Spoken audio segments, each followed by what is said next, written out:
Now, the decision to keep graduating students in unity schools at home was announced by the Minister of Education, Adamu on Wednesday. Mr. Adamu said it's preferable for students to miss the West African Senior School Certificate examination than becoming infected by the coronavirus. The minister also appealed to states who have set dates for resumption to reconsider it, as it's presently not safe to do so. Let's bring in educationist Professor Ademola Abbas to better understand this development. What do you make of what appears to be the federal government's reversal on its initial plan to open schools for graduating students? Well, thank you very much for having me. It is a very commendable step. I mean, I said it about a week ago on another forum that it was inconceivable for the federal government to go ahead and reopen our schools for whatever reasons when COVID is spiking seriously in the country.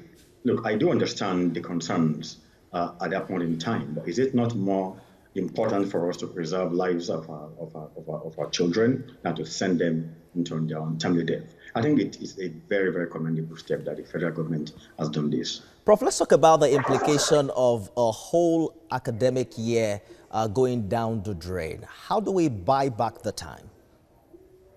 Look, I think what is important at this point is for us to understand one thing. We have to put everything in context. We cannot deny the fact that the COVID pandemic has been very brutal in its implications across board. Everybody's been affected one way or the other. So there's no doubt a whole academic session might be lost. But the point is, look, there is no shortcut to this. It pains us as parents that our kids are going to be at home and they won't be able to do anything for probably an academic year. But the truth is, the question that you have to ask yourself is, SSS students, okay, they graduate, where are they going to? Suppose the universities are not opened, so where are they going to go from there? Suppose the College of Education and wherever they are going to are not opened. And those who are studying overseas, don't let's forget, about a week ago, 2 weeks ago, the European Union included Nigeria in the list of the banned countries. That is, the countries that are banned from coming into Europe. And we have many of our children who are studying in Nigeria and also they are studying overseas in Europe.